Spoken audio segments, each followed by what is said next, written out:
Hey y'all, good morning. It's your girl Sharita. We are walking and talking. All right, so the format here, I'm going to walk. We're going to talk about walking, then we're going to talk about another topic. What I want to talk to you about today. What should our kids be doing during the summer vacation, during summer break, okay? All right, so let me just review with the walking. I'm going on a 12-month walking journey. We're almost done with the first month of June. I'm walking for health, happiness, peace, and also it turns out wealth, because my mind is just going. You understand what I'm saying?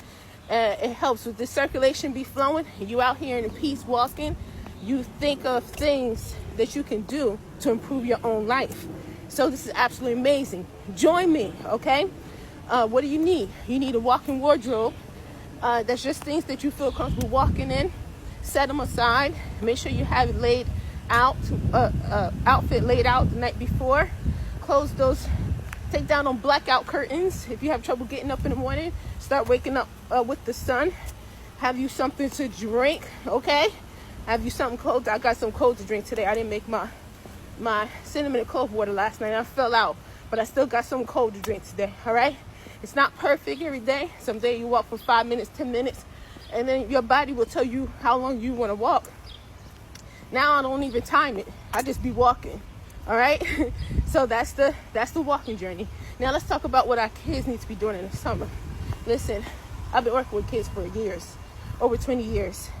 First, as a mental health specialist, then as a special education teacher, okay, and now as a tutor and coach, okay, and literacy, reading, and math.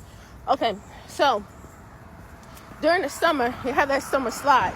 That's what happens. That's what the schools talk about when our kids come back to school and they don't forgot everything that they learned the previous year. It's real difficult to get them going. They struggle, right, academically, but also they don't want to do nothing. They haven't been used to doing nothing for a whole summer. The teachers got to work real hard in the beginning of the school year to get them back engaged and working and stimulate their minds enough for them to actually be thinking and working. So this is what it looks like at home. Kids are home. They want to relax. They want to be entertained. They're looking in the fridge every 5 seconds. They want you to always be giving them something else to eat.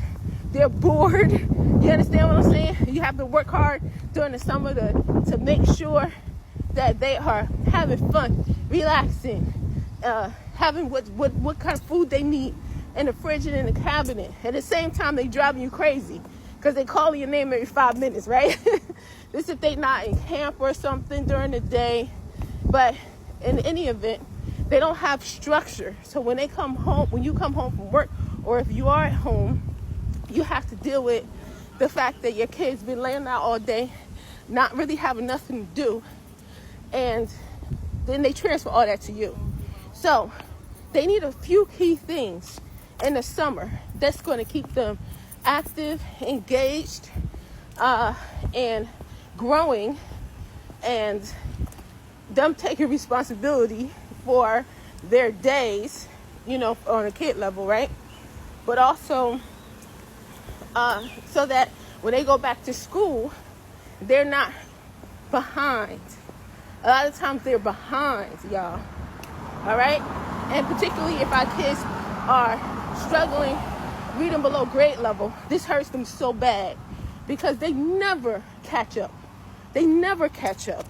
I have kids coming to my program. They're in the 6th, 7th, 8th grade, reading on a 2nd, 3rd, 4th grade level. You know what I'm saying? And it's because year after year after year, they're not growing. They're not mastering. They're not getting better. So we're going to change that. What we're going to do is we're going to take the summer as a great opportunity to change the game. We're going to change the game. That's what we're going to do. So what are the key things? Our kids need structure at home. They need time. When they're in school, they have to get up early, right? You don't have to get them up as early. I know y'all like it, but some of y'all might be panicking. You don't have to get up as early. But just understand, during the school, they have to get up early.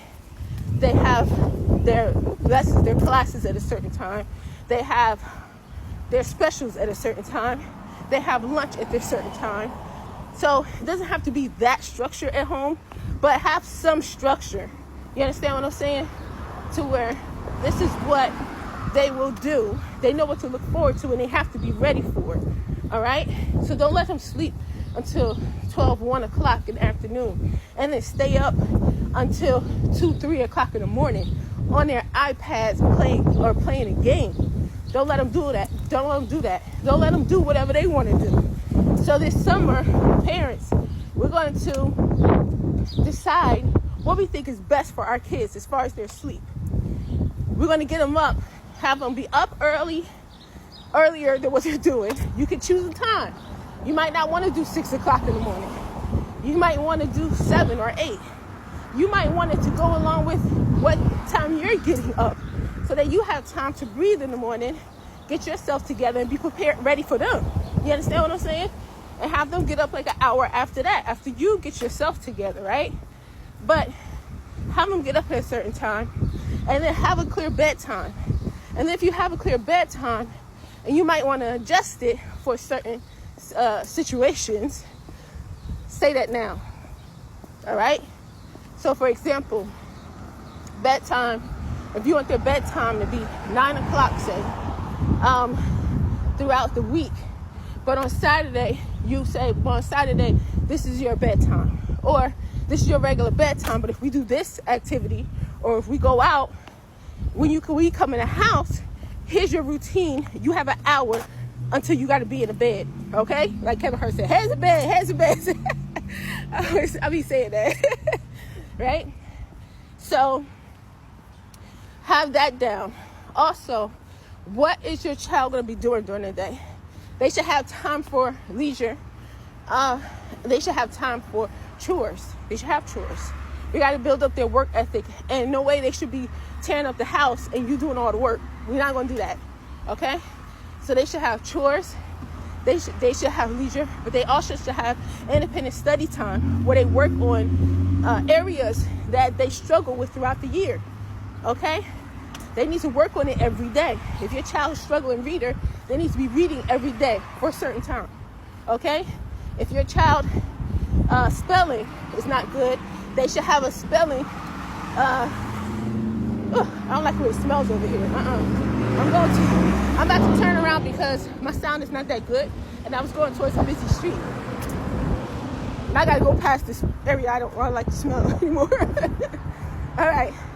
So they should have time every day where they are sitting at they're sitting at a table or a desk working on these skills. Build a little mini classroom in your home. I did it with both of my kids, but I started with my oldest daughter. She just graduated high school. She was 3 years old, and it was my dining room. You don't have to get all extra. I'm extra, but my dining room I turned into a little classroom for her. Okay, and we studied every day. And let me tell you something. When she went to preschool, she already knew how to read and write and do math. All right? It's amazing what some structure at home will do. Okay? So they need that. They need study time. They need an interest-led project. They need a project that they're working on that they love themselves. They're interested in. They need to be working on that every day independently. You understand what I'm saying? So they need those things. And they also need family time. So time that y'all do stuff together and have a good time, all right? So hopefully this helped, all right?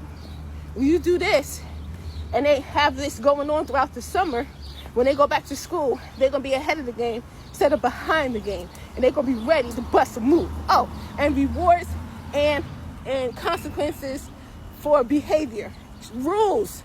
Get that together so they be really successful and self-disciplined, self-motivated, have self-control. They're going to have a self-party when they go back to class. We got this. Love y'all. Believe in yourself. Believe in your child. Always remember that growth is unlimited. Peace.